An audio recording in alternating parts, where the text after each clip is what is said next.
I'm sure you're already aware of Chat GPT and some of the things it's capable of. I'm going to show you how I use it to help me with some of my home automations, from getting help with Home Assistant templates through to writing code to generate output like I can use in scripts.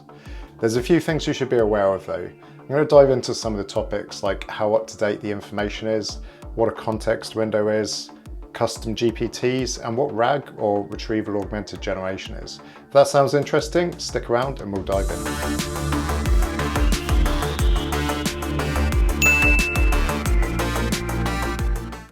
Okay, let's start with how up-to-date the information is.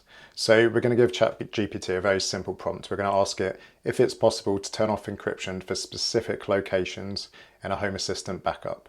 And you can see straight out of the box, it says no, it's not possible. However, if you look at one of the more recent releases of Home Assistant, one of the features that was actually added was the ability to turn off encryption for specific locations. Because that text wasn't available at the time the model was built, that means that the model doesn't include that knowledge and it doesn't understand that it is actually possible to do this. That begs the question, how up to date is the information? Well, that's kind of a hard question to answer because it will depend on the model that you're running and the interface or software layer that's interacting with the model over the top of it. You might get different answers depending on whether you're using ChatGPT, DeepSeek or Cloud, or which particular models you're using, whether you're using O1, O3 Mini, etc. Actually, since I started making this video, OpenAI, the company behind ChatGPT, have actually released an update that will do a web search. So if I ask that same question again to ChatGPT, it's actually going to search the web and it should be able to find out that starting from that particular release, so we've got 2025.2 and it's using this as a source, homeassistant.io.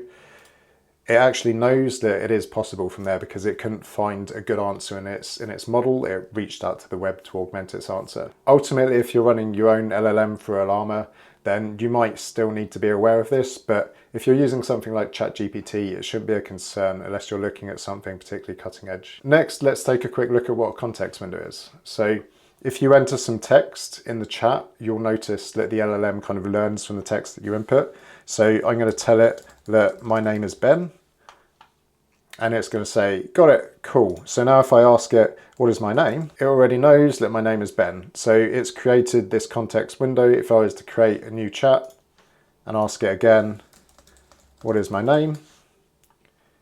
It's probably going to say, I don't know, because that context was done in a different chat. Context windows have a limited size, which is where RAG or retrieval augmented generation comes in. If I go over to Open Web UI, because it's free and I don't need to pay to augment my models using RAG, you can see I've created this Home Assistant collection and it's basically a bunch of markdown files. That was created using a script that I created in Python. This is the script. It's basically just going to take a base URL of the Home Assistant blog and it's going to loop through all of the links that it finds and basically grab markdown files from them. I actually used an LLM to help me write this script, which is pretty neat. So now, trained with this knowledge from the blog, I can go and ask it a new question. I'm going to use the Coda model and I'm just going to use that particular collection of markdown files that is going to augment the answer, and I'm going to ask it the same question. Is it possible to disable encryption by location in Home Assistant backups? And it's going to say yes, it is actually possible. And it's using these particular sources. You can see this will probably be the blog post that it's taken it from. Okay, so now the quick primer on expectations around the LLM's knowledge is out of the way. Let's dive into some actual automation generation. I'm just going to be using Chat GPT for this because it's open, accessible and free. The topics in this video aren't really advanced enough to require specific coding models like Qwen 2.5 Coda, so there isn't really any need to complicate things with that, as Chat GPT actually does a pretty fantastic job. Imagine you want to create an automation with a condition that checks whether the automation has been run in the last 5 minutes. In the past, I might have trawled through the Home Assistant forums looking for an answer, but by asking ChatGPT the correct prompt, it will generate the YAML for me.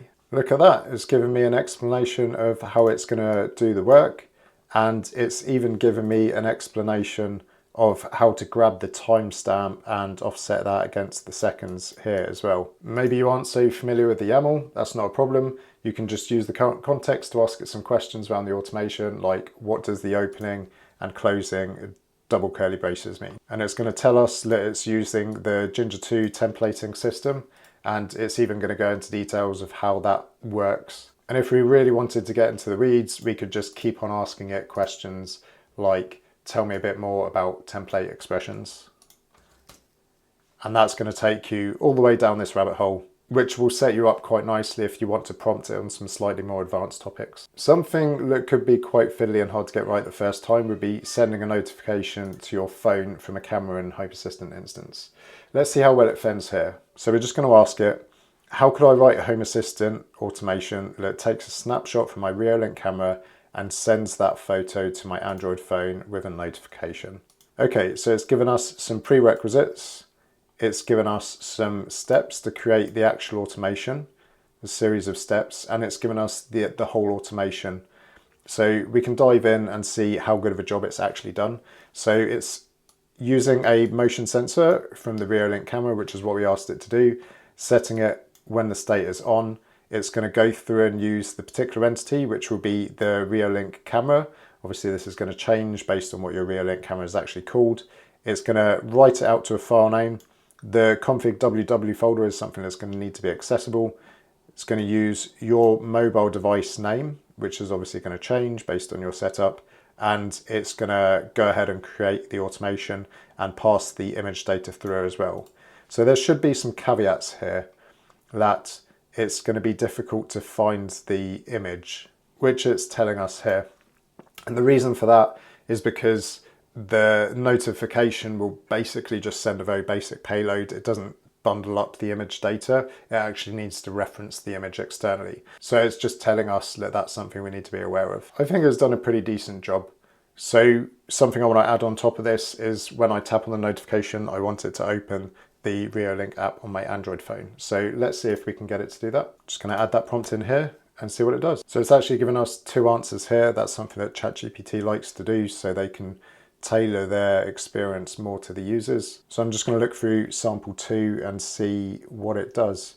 So it's using this Reolink URL here that you can see at the bottom of the YAML. So that might work because the Reolink app is probably registered to accept that particular schema. However, I'd like it to specifically launch it based on the package ID. So we can say change the script so that it uses the package ID to launch the app. This is really impressive. It's actually picked up straight away what the Reolink package name is, and it's changed the URL accordingly. Look at this, right at the bottom with the YAML, it's telling us to launch an intent with that particular package ID, which should work great on Android. I have a setup that allows me to tap this kids TV button on my dashboard, which will basically power on the TV and choose a TV show for the kids to watch. As a part of the script, it will pull up the keyboard on the TV and search for the show effectively by sending remote control commands to the TV.